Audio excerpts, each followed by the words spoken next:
Pada kesempatan hari ini saya akan membahas tentang menumbuhkan kesadaran terhadap Undang-Undang Dasar 1945.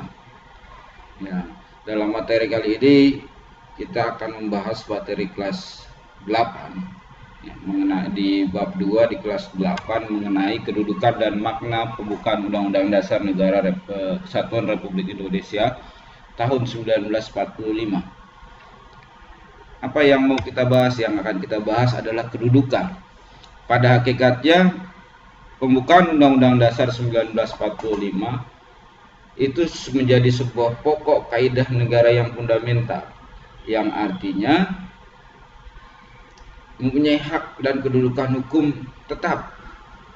Ini kenapa undang-undang tidak bisa dirubah ketika diamandemen?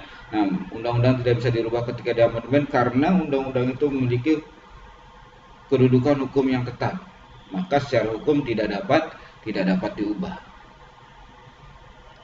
Terus, kita lihat kedudukannya. Kalau kita lihat dari segi hukum, melihat dari segi ilmu hukum yang ada, maka pembukaan Undang-Undang Dasar 1945 ini mempunyai kedudukan yang tertinggi. Ini bisa kita lihat kedudukan tertinggi di mana? Di atas segala undang-undang yang ada di negara Indonesia. Hal ini dikarenakan Undang-Undang Dasar 1945 merupakan hukum dasar yang berbentuk tertulis dan menjadi dasar sumber hukum bagi seluruh peraturan perundang-undangan yang ada di Indonesia.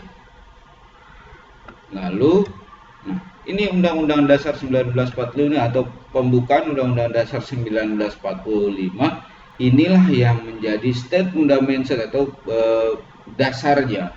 Ini dasar negara Indonesia ini ada di dalam pembukaan Undang-Undang Dasar Negara Republik Indonesia.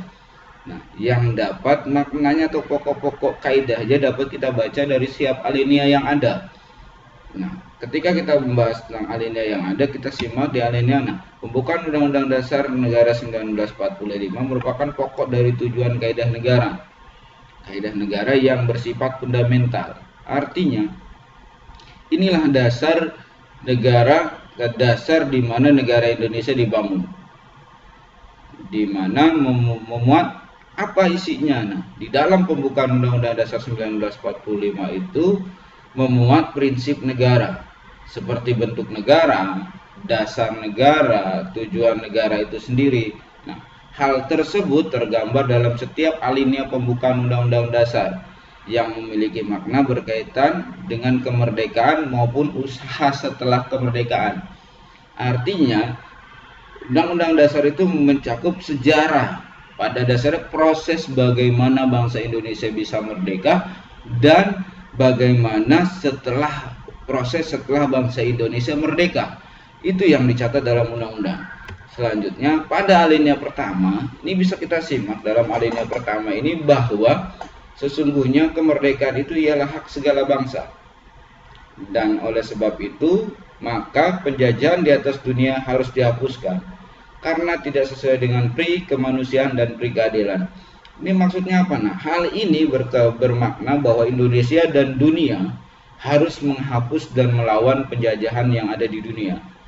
Kenapa? Setiap orang yang terjajah atau setiap bangsa yang terjajah itu mengalami diskriminasi, mengalami hal yang tidak berperi kemanusiaan, bahkan mengalami hal yang dirasakan ketidakadilan yang luar biasa. Ini yang harus ditanamkan, bahwa setiap negara ini harus bebas dari belenggu penjajah.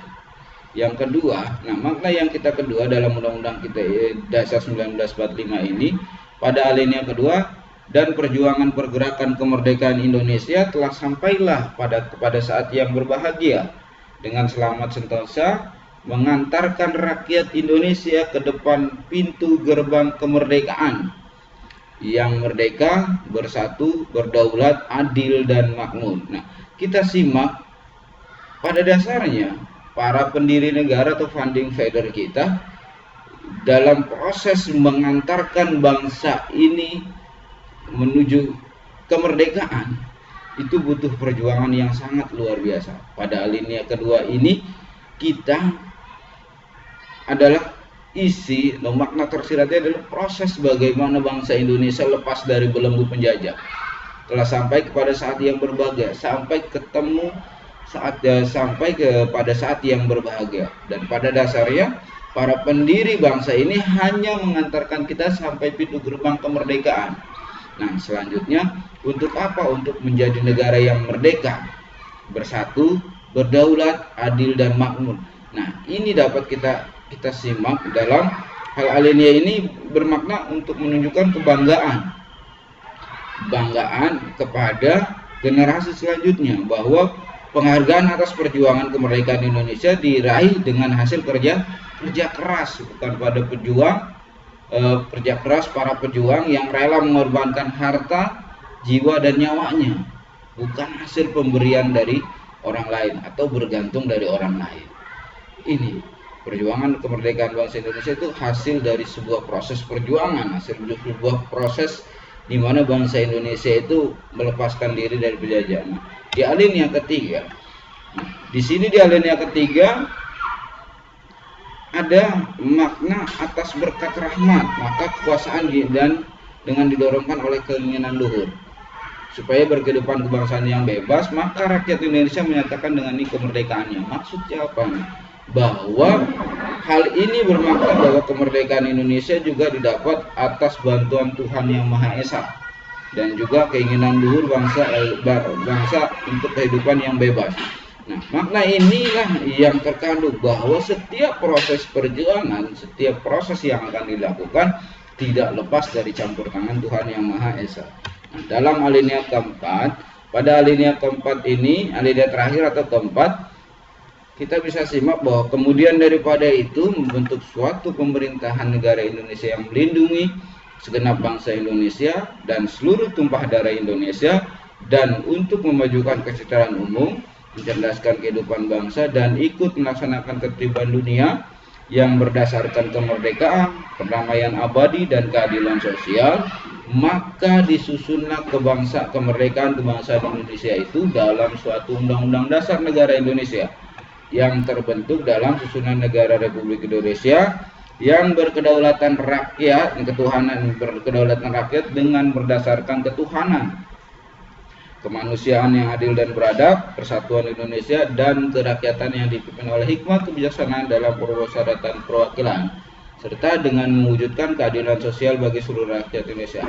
Makna yang terkandung pada alinea keempat dalam pembukaan Undang-Undang Dasar 1945 ini, yaitu prinsip-prinsipnya bangsa Indonesia yang akan menjadi penuntun bangsa untuk meraih cita-cita, bahwa dalam alinea keempat ini terdapat amanat para pejuang bahwa generasi selanjutnya lah yang akan menuntun bangsa kita untuk meraih cita-cita. Baik, terima kasih.